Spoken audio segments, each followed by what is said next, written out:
All right, guys, I was muted that whole time. I apologize. I apologize. I just realized I was muted that entire time. What's up? Welcome back. Another rest day episode. Definitely a rest day for me. And found out it is a snow day. And I know that snow days, if you're not a teacher, they really, really suck because you have to worry about childcare. But for a guy like me, snow days are the best days. And I haven't had a snow day in a long time, so I am pumped about it. But tonight, obviously, going to talk training. I wanted to talk I missed last week because I thought JJ and I were going to get on and film push through, but that dude makes an excuse. He was sick after the race and he's always busy. I try my best. And that's kind of why I had to do this thing because I love this outlet. So maybe there'll be a push through, but something this week was just totally different than I've ever experienced in training. So I definitely want to talk about like some of those lows that I had. Because from what I hear, they happen a lot. What's up, Corey? Welcome, buddy. Thank you for jumping in. And so I want to talk about that, the highs and the lows, all-time high mileage this past week, and then had a big conversation with Coach today about what the future looks like. I'm 10 weeks out from the race, a little less than 10 weeks out from the race. So if anybody's here joining in the chat, please feel free to leave questions. That always makes life so much easier when I have something to talk about. I bought a new pack. We'll talk about that, the highs and the lows of getting some more gear. And yeah, so let's rewind. I don't want to talk too much about the marathon just because I know JJ and I will do an episode of push through and we'll get into it. But a couple of things I do definitely want to mention about that week. If I look at my computer and just scroll back to where we were. So the week of the marathon was actually one of my biggest volume weeks ever.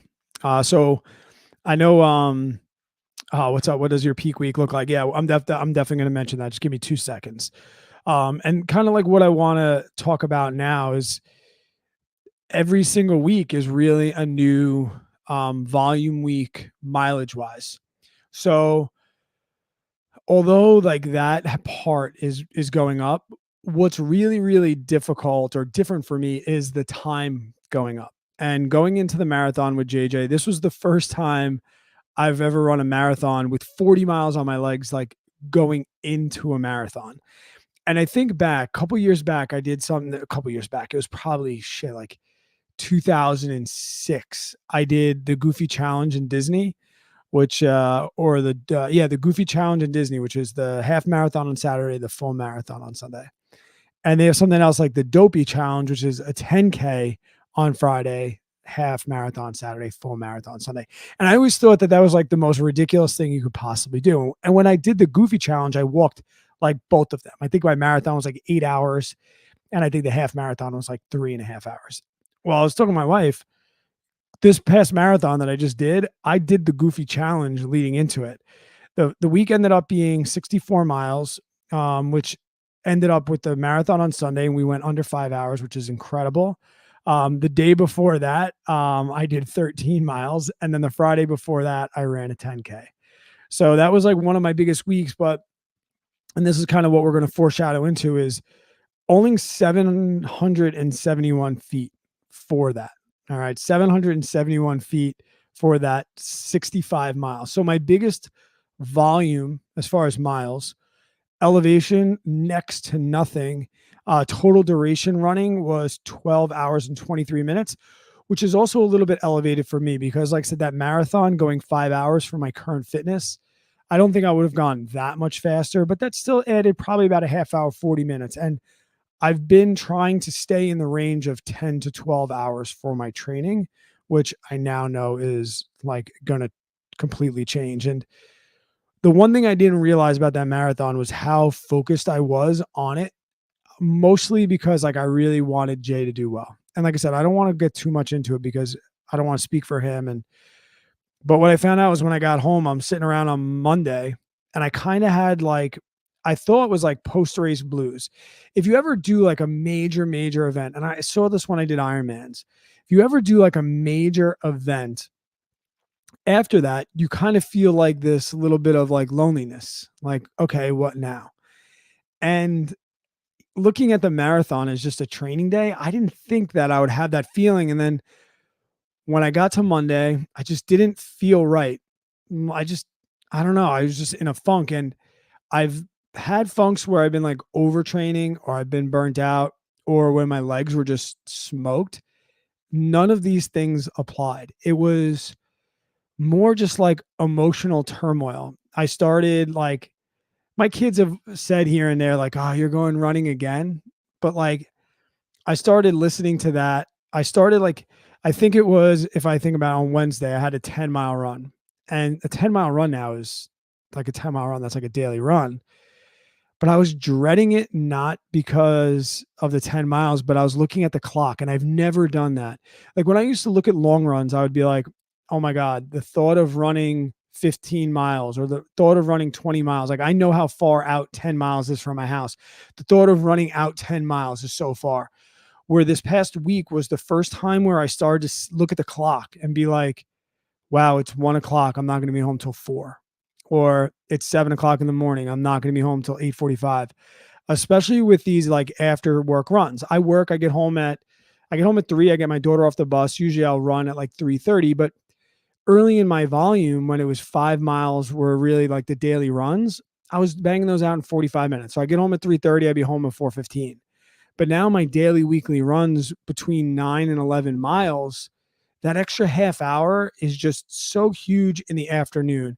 It starts to cut into like making dinner. And I did it the week before, and I was like getting home at 3:30 and then like walking in the door at 5, and like my wife is putting dinner on the table and I'm all sweaty and my kids are kind of looking at me like, where the hell have you been? And that emotional turmoil, it started to catch up with me. And I looked at the week ahead. This past week, I just had 8 miles on the tread. And then I had 10, 8, 10, 7. Well, I really had 22, and we'll talk about that. And then another 10. And I just, oh, let me refocus here. You touch you. There we go. So like I said, I started looking at the clock, and I've never been in a spot where I was like physically okay to go. I'm ready to rock. My legs feel incredible. I feel very strong, but I just couldn't. I couldn't get I couldn't get out of it. And sometimes like you go out on the run and like you shake that off. Like when I went out on that 10-mile run on Wednesday, I was 5 miles in and I was just miserable emotionally. I was going 8:30 pace, but I was just emotionally just miserable. And I talked to coach and I talked to some people that are even in here. And, um, you know, I realized the importance of having people around that understand, you know, the importance of having someone around that knows that you're going to go through these highs and these lows emotionally. When I looked at this training program, I just always thought that it was going to be the mileage. I'm like, wow, the thought of doing 100-mile week, and here's Corey doing a marathon every day. You know, like I thought that was going to be the thing that eventually broke me down. That's not the case. Oh gosh. The thing that's breaking me down is my freaking autofocus is being a weirdo. There we go. The thing that broke me down was my emotions. And I just never, because I've never had that. I don't know. And it didn't get better. It really didn't get better until Saturday night. And so I struggled. I got all my workouts in, but I guess the point being is if like you're starting to feel that, I think people immediately go to burnout or they immediately go to you're overtrained. I cannot stress enough how strong I felt physically and how strong I feel today. Like that week, well, let's talk Saturday and then we'll talk the totals for the end of the week. Saturday, I had a 22 miler on the schedule, and we've talked ad nauseum about how the night is been a weakness of mine. Jacob sent me a shirt to remind me that I'm a killer at night. And I said to myself, you know, like I think I have a great buddy here he's going to pace me, and he's been a godsend to me, Ryan. And he's the kind of guy I know that I can just call him at any time and be like, hey, I want to do this workout. You want to do it? He's like, I'm in. So on like Tuesday, I was like, hey, I need to get out in the night. I want to go out on the trails. I'll come to you. He lives right off a trail system. I'm like, how does like an 8 to midnight sound? And he's like, done. Yeah, I'll see you at 8. Like, didn't even think about it. And I I got to Saturday and I was like, I'm gonna put my shirt on that Jacob gave me, and I'm gonna go out there and I'm gonna attack tonight.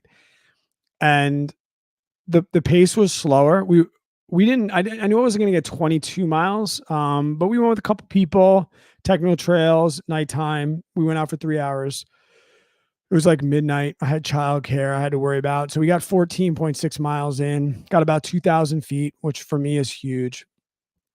And Ryan's like, oh, like, let's drop your wife and, let's go back out. And I was like, I'll just get them done in the morning. So I had 7 more miles to do. So I got up and got the rest of my 22 in. But that run at night, that's the thing that I think shook me out of the funk, because I gained that confidence, and also too, just like found gratitude in friends, got out with my wife. So that's like another thing. If like you're finding it hard to shake, like you can do that. Hunter said, yeah, trying to find the right time to exercise doesn't affect my weight. Yeah. It it's so hard. Like, and then I'm stuck between the balance, like the work-life balance of family of like, I want to show my kids that this is what I do. That dad doesn't party. Dad doesn't crush beers. Dad doesn't lay on the couch. Like, dad is active. Dad runs. Mom runs. And I'm trying to find that balance of them seeing that, but not being a deadbeat. And like I would never like run as opposed to like going to swim practice or going to lacrosse practice. I don't miss those things. Am I late to dinner sometimes? Yes. Do I miss breakfast? Often. But like there's some things that are non-negotiable for me. And like I said, their activities, that's kind of one of them. But I also know that they'll understand and humanize with it when they get a little older, number one. And two, they love races. So it it's really been hard. And luckily for my wife, I have an amazing partner in this, that she's a runner and she understands that part. And she's also a morning person where I'm a night owl. So we never have conflicting schedules. Like we never need to fight for when we're going to work out. Tara is, hey, I'm going to get up at 5 o'clock in the morning and run from 5 to 8. And then you can go in the afternoon. I'm never like, oh man, I was really hoping to knock that shit out at 5 in the morning. No, that's not me. I am, all right, I'll go when the kids go to bed. Like my kids are down right now. This is when I work. And, I'll just be like, I'll go out from 8 to midnight. That's what I like to do. And she got out. She decided to come with us the other night. She's like, I don't know how you do this. And I'm like, now you understand how I feel. So that's another good thing. Because if we were both, she's doing the 50K in canyons. If we were both training and we were, say, both morning people, it would be, yeah, that might be a little tough. And then Sunday, yesterday, I was whining, complaining about how sore I was and how tired I was. And Ryan's like, good, I'm coming to your house. And we're going to do 10 more at 9-minute pace. So biggest volume week. I got 68 miles for the week. So my biggest training week ever. In the week of my 50K, I think I hit 72, but like non-race, I've never hit over 65. So this was a big one. I did get 5,244 feet last week. So I went up from 771 up to 5,000. 5,000 is like, if I'm trying to get elevation, that's what I get, 5,000. Yeah. So it doesn't really crush me 5,000, but like, it's hard for me to do. Like I have to seek out elevation. That week I did, like I said, I did 2,000 with them outside at night. And then the other 3,000 were all done on the treadmill. Total duration of just running was 14 hours and 33 minutes. So up from 12 to 14 with that big jump. That does not include any of my mobility work, my stretch work. With all my mobility and my stretch work and everything, I got up to 17 hours for the week. Just want to see if there's any questions here. I find road miles soul crushing. I'll do it for the volume, but being in the trail is so much mentally engaging.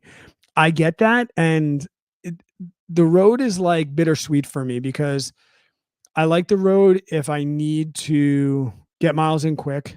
Like obviously the pace is higher.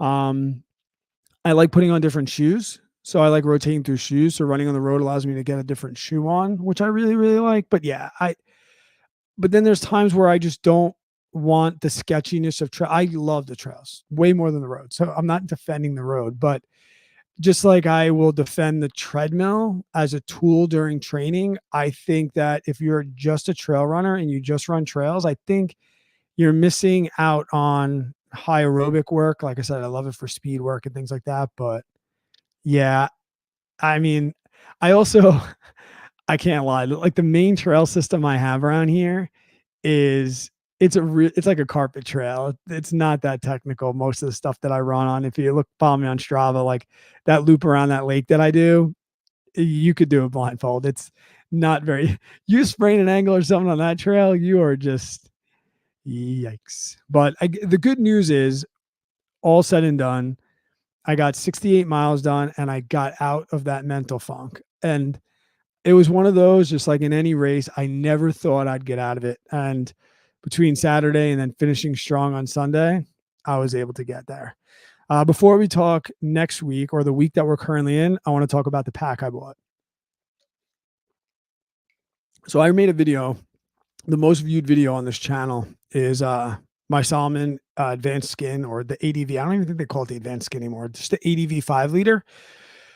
And I defended that 5-liter over the 12. I've never owned the 12, but my friend had the 12. I tried it out before I bought it. And for the same reasons, he was like, you should get the 5. Like when I first bought the 5, I hadn't tried it, but I had tried the 12. And my buddy was like, you don't need this 12. Like the 5 is going to be more than enough. And for the last year and a half, really 18 months, the 5 has been amazing for me. It's my number one. But I did just purchase the 12-liter, and I'll do a full video on it. But here's really the long and short. I found myself in the 100K, like with the mandatory kit that I needed and like filling it with all my bottles. It was tight. It was definitely full. And I want to make sure that that doesn't happen again, especially as I go into the 100. I know that I'm going to want to carry more water, but I got the 12. The 12 is not going to be my everyday pack. The 5-liter is still going to be my everyday pack. I really think that I'll be using the 12 here and there, like in very specific cases, but I still wanted it like as a tool in my arsenal.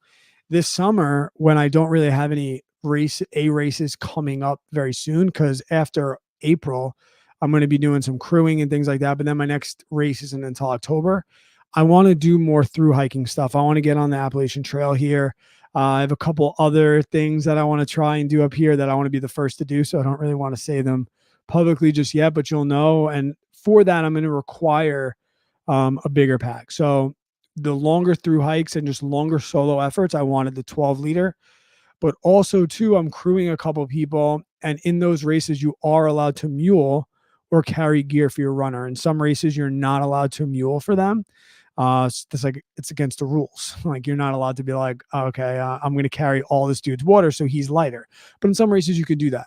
So some of the races I'm crewing, you can mule. So I want to make sure that I have enough capacity that I can carry all of my gear, all of my liquid, all of my food, but also carry extra stuff for the guy that I'm pacing or the girl that I'm pacing. So that's another reason I want the 12. And I know Jacob's going for the Triple Crown, and I'm just going to keep inviting myself to crew him for all those 200s. And the red pack is going to have to come out for that. You know, I'm just going to have to carry some stuff for him. That's like the newest thing that I bought. And like the running shoe thing too. I had so many shoes that I was filtering through 6 months ago that like, I felt like I wasn't putting any miles on shoes. And now that I just have 3 shoes, I'm just deleting shoes. I'm at 400 miles for the year, something like that, like 350 miles for the year, which is 2 years ago, the most miles I'd ever run in an entire year, let alone the first 6 weeks of the year. So, man, I don't know, like people like Andy, when they're like, yeah, I'm getting new shoes every 3 weeks, shit, they're really getting shoes every single 3 weeks. Now, let's talk the week that we're in right now, and then we'll talk about what I talked with Coach about and really what's going to be going on soon. This week is a pullback, and once again, this is hilarious for me to think and say out loud. I'm pulling back to 60 weeks, 60 miles. That's a pullback, 60 miles. And it was a 2-week build this time and then a pullback, mostly because, like I said, that 68 and that 14 hours was a lot for me. So he's like, let's pull you back. He didn't want to build one more week because now that we're 10 weeks, just where he wanted me to peak. And I know we had a question about where I'm going to peak. I am going to talk about that. Where he wanted me to peak, it was best to pull back now. And then I think we're going to do another 3, pull back, and then we'll be in peak. And that's exactly why he wanted to do that. So I'm coming back to 60. Recovery day today. I do nothing. We've mentioned this. All I do today is eat. I don't even foam roll today. I just eat. That's all I do on my rest day. Then we have a blizzard coming in. All schools are closed tomorrow. I have 8 miles aerobic ceiling. That's going to be on the treadmill. Then I have 14 on the treadmill, and that was programmed treadmill run. I'll explain that in a second. 11 on Thursday, 7 on Friday. 19 is my long run this week, followed up by 8 on Sunday. Snow, rain, just going to be brutal. But why is tomorrow? Well, we're doing that, and then we're going up to 72. If anybody's curious, we're going up to 72. So we did, what did I say? 64, then 68 last week, pulling back to 60, and then I'm going back up to 72, which is going to be my first 70-mile week. Let's fucking go. So the conversation with Coach today, I check in with him like every Monday, and we're on like WhatsApp. I can text him whenever I need to. I have like that plan with him. But I get a text from him this morning after I checked in. Generally, my check-ins have been something like this. Hey, Coach, it's Brad Finn. All systems go. I'm ready to rock. Keep feeding me. I'm hungry. Let's cook. That's it. And he usually responds with, hey, love to hear it. Like, let's go. And today he responded with, how much work are you willing to do on the treadmill? And I responded with, I'm a rule follower. You tell me what to do and I'll do it. I don't differentiate like, oh man, I have to run on the tread. Oh, coach, like if you tell me that I have to do handstands to start every day, I'm going to do it. I'm not going to question why. I pay you a lot of money to trust you, and I don't want to think about these things. So the answer to your question is there's no difference to me. Treadmill, road, track, trail, no difference. Like if it's on the calendar, I am going to do it. And he's like, all right. And I was like, okay, so what's the motive? And he's like, we're kind of like, your aerobic fitness is good, man. We don't need to be doing any of this base anymore. He's like, we need to go up. And he's had like a couple like hilly treadmill runs where he'll, give me a little bit, but I told him, my coach, like I can find places if I seek them out, as I mentioned a little while ago, I can seek out elevation. If you say to me, like I work best if you say, here's your miles, and in this week, I need you to get this amount of feet, I'll make it happen. I'll make it happen on the treadmill. I'll make it happen, whatever. If I said to him, if you have like, hey, I want you power walking at 12%, and it's not just about elevation, but you want me to do a specific type of elevation to grow a certain stimulus, that's one thing. But if you want to just give me, hey, Brad, here's your miles, here's your elevation, figure it out, I can do that. And he immediately responded with, good, I need you at 7,500 as a minimum moving forward. And I was like, oh, all right, 75. And I just told you, 5 is a lot for me. He's like, I want you at 7,500 to 1,200, 7,500 to 12,000 minimum for the next 3 weeks. And my response is done. Consider it done. He asked for 7,500 to 12. You bet your ass I'm getting 12. There's no bottom end for me. So now, like I'm going on the tread tomorrow because that's the only place where I can really take big chunks out of elevation. And like I said, on Wednesday, when I said he programmed hilly, that he has programmed where it's 12.5%, 90 minutes, like power hike. That's what I want you to do. I want you to, because he knows in grindstone, we've spoken, he knows in grindstone, I got beat up. I got the crap kicked out of me on the long ones. My aerobic base allows me to do rolling stuff, and even like short little climbs, even steep, like punchy little climbs, I can handle that. As long as I can get up there before I'm really holding my heart rate high, I'm good to go. But anything over like a half a mile is hard. Jacob says challenge accepted. Yeah, Jacob, I see you in Strava waiting till Sunday afternoon when I get 68 miles and then you got to get 68.7 miles. I see you. I see you in it. Can you just let me win in the Canyons group once? can I get a first place? You're gonna make me go out at midnight on Sunday. No, yeah, like we need to do it, right? And um it's fun because it's gonna add a new challenge, but then I'm like, wow, this isn't gonna be much of a pullback week. And like coach kind of like chuckled. He's like, yeah, it's a pullback in mileage, but you're probably still going to be up there around 13 or 14 hours this week. And then you're probably going to go up to about 15 hours, which, 75 to 2000. And he's like, then we're going to do 15 to 20,000, which is going to lead right into the Grand Canyon on March 28th when I'm going to be doing, that's going to be like 25,000 week. So peak, Smashy Cashy asked, what do the peaks look like?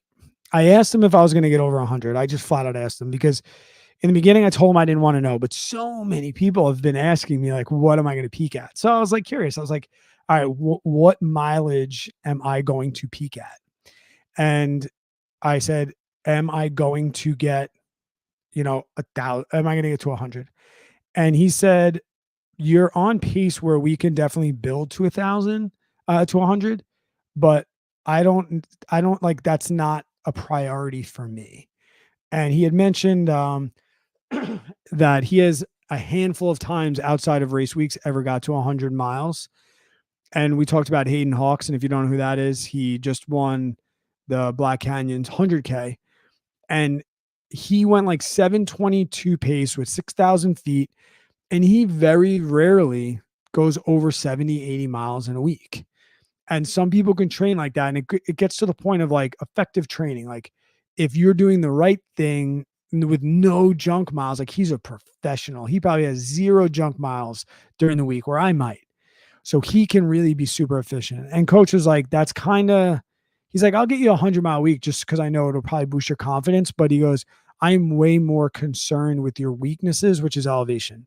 I would much rather you be doing 25,000 vert weeks at 60 miles than doing 120-mile weeks at 4,000 or 5,000 feet.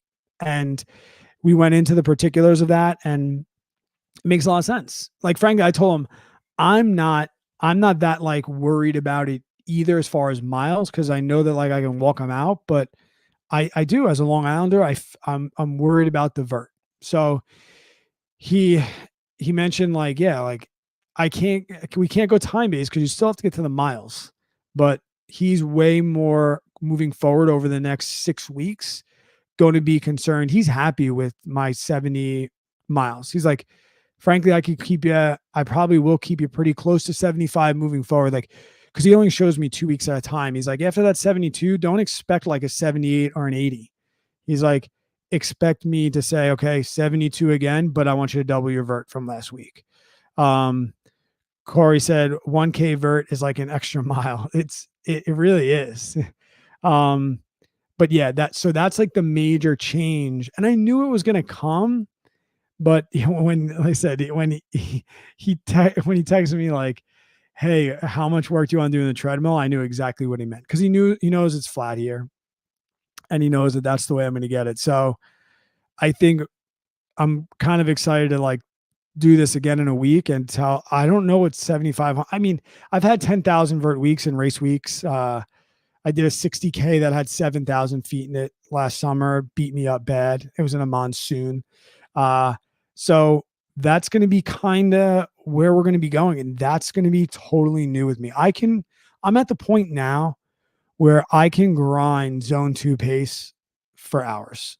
I really can. Like, zone 2 is beating me up physically so minimally. If I was just doing zone 2 work, I could go out and run a lot. I could probably do a 100-mile week. I'm not going to try, but I probably could. But I do know for a fact that I'm not sure what a 10,000 vert week would feel like for me. So that's what we're going to be finding out. And I asked him like absolute, like, all right, so we have this, we have that. He goes, Brad, you have to understand it's not about peak mileage. It's not about peak vert, and it's not about peak time. Like, he's like, I'm not trying to get you to 15-hour training weeks. I'm not trying to get you to 25,000 vert weeks. I'm not trying to get you 120. He's like, I'm trying to build all those pieces, race specific, not because my 100, it's got a lot of feet, but not terribly crazy. I think it's like 120 something, 120 something feet per mile, but net downhill, which is another thing I'm worried about because I can't get like downhill. But yeah. So that's what we're going to be learning. That's what we're going to be figuring out. This Long Island kid is going to be just grinding vert, and that's terrifying to me. So it's just like there's no, just take this. There's no right volume to shoot for, and I've said it before and I'll say it again. I think this is really the beauty of also having a coach over self-coaching, because if I was self-coaching, I would focus on one particular metric or maybe two. I would never, I would know that I should because I've read books and things, but I don't know how to place those pieces. I don't know how to build mileage for a couple weeks and then sprinkle invert and add time. Like I don't know how to do that. And that's where the experience of a coach comes in. And the ability to take that off of my plate and just be like, okay, cool. This is what I have to do. But like I see he has a 26-mile hill run on February 24th. It says 26 hills, at least 7,000 feet. So now I'm like, okay, well, a marathon takes me, if I'm racing, 4 hours, but a marathon just going out on a training day is going to take me 4.5 hours where I live. But now I'm going to add 7,000 feet. Now my marathon 4.5 hours probably comes close to 6:37. So that's a completely different day. And that's where my brain was messing. But now that like I'm through that, I'm like, all right, like it's time to call Jacob and go out to Jersey and have him just kick the crap out of me. So I'm like, like it's, things are getting exciting. I'm getting giggly. It's like, it's here. 10 weeks, I feel like I remember Grindstone, how fast 10 weeks went. And especially with the Grand Canyon coming up in 5 weeks, like that's going to be another epic trip. Shit. I want to get to the chat, see what everyone's saying. Yeah. Total training value, weekly mile, definitely. Race specific. Yeah, Corey, it really does. And my coach has done this race. They changed the course a little bit, but he's run canyons. He's run canyons really, really well. So yeah, he knows that course, and he's very, very prepared to get me in the best shape that I can be. The investing house with Brian, finally under 300 pounds, starting to get in zone 2, slowly jogging. Shit, man, that's the shit that makes me fired up, because I mentioned in the video, I don't know if you saw the long form video that I made with JJ, and it wasn't cliche and it wasn't BS for the video. Like doing this stuff with other people and seeing people achieve on all levels. There's a guy that's been following me on the finance stuff now for years, and he just ran his first half marathon. Dude never ran. And over the last 7 months, he's just been getting out and just running here and there. And dude went like 235 or something like that, 240. That's insane. And this guy that I'm coaching, when we first started talking, he's like, I only want to do a 10K. Like, do I need a coach for that? And I'm like, I can't tell you what you need a coach for, but like some people need a coach for a mile, man. And I've been with this guy, I've been coaching him now for like 6 weeks, and he went from a 38-minute 5K. He just did back-to-back 5K Saturday and Sunday in under 30 minutes, both of them, and I can't really portray in an email like how excited I am for that guy, but it's, yeah. So Brian, to hear you say that, man, that's sick, and I was never 300, but I was 240, and 240 felt like a lot. I can't imagine what 300 feels like. And you keep going, man. 240, what's 240? 240, you're going to feel like a fucking superhero. Don't have to worry about running ultras, man. And I was saying this to a coworker today, actually. He asked, like, obviously he's not really a runner, but he likes to exercise. He goes to the gym. He's like, what do you think is like, should be a standard baseline?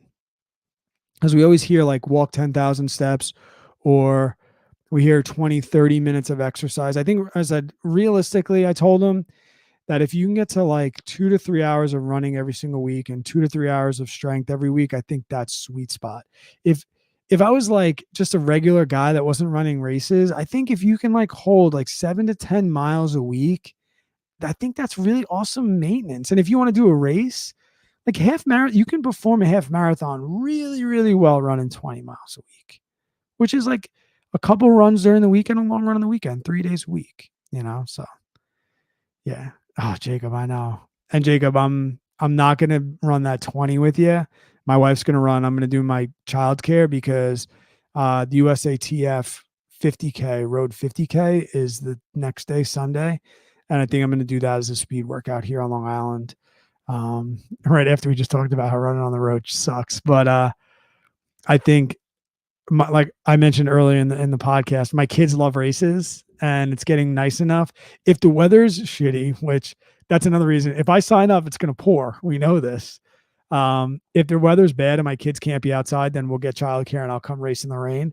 But if it's a beautiful day, I'm just going to come cheer you and my wife on. And she's doing the 20 as well.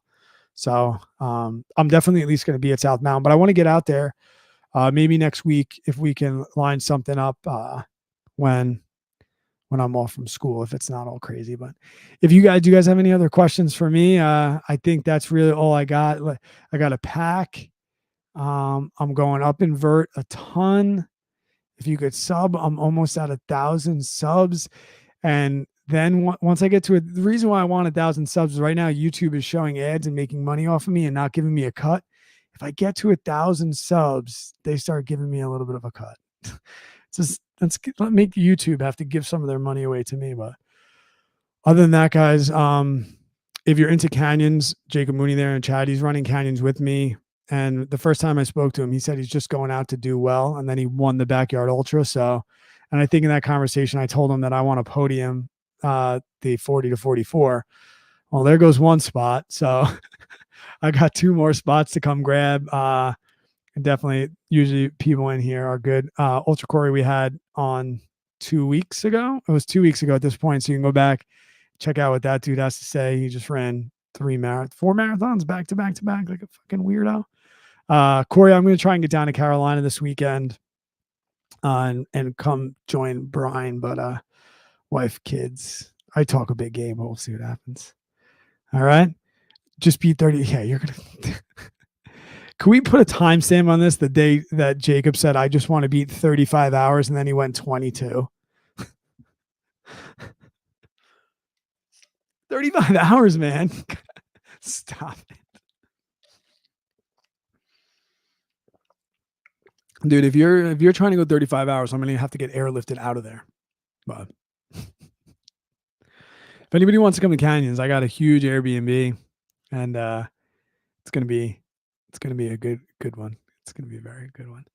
All right, guys, I appreciate you so much. I could sit here and babble all night, but like I said, now I'm on the upward cycle of that funk that I was in last week, and I'm gonna enjoy this pullback, and I'm gonna start to plan some tread workouts. If you have any tread workouts, or if you just want to troll me, I'll probably like put a post on Instagram.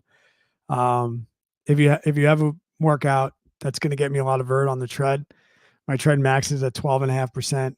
Get in there and just yeah, beat the crap out of me. Corey, come at me, bro. Like seriously, when that treadmill workout that I did last week, the 8 miles where I got 2,200 feet, that was from Jacob. He put that showed up on Strava a couple weeks ago, and I said the same thing. Challenge accepted. So if you give me a workout on the tread, but you got to do it, do it to it. So Jacob did it. So if you're gonna give me a workout, you gotta. Oh my God, this is my wife. My phone is. Nobody calls me. I'm usually in bed by now. Oh, it's my neighbor getting the snowplow out. Do you have any gas for the snowplow? Dude, I got a 4-wheel drive vehicle. I have a 4-wheel drive vehicle and I have a snow day. I'm not going anywhere. I don't shovel my driveway. Fucking crazy. All right, guys. I really got to go. I do appreciate you. Follow me on Instagram, Brad Trains. Get my DMs. I'm a DMer. I love growing this community. And sick. All right. Take it easy, guys. Appreciate you. Oh, Canyons. Corey, come.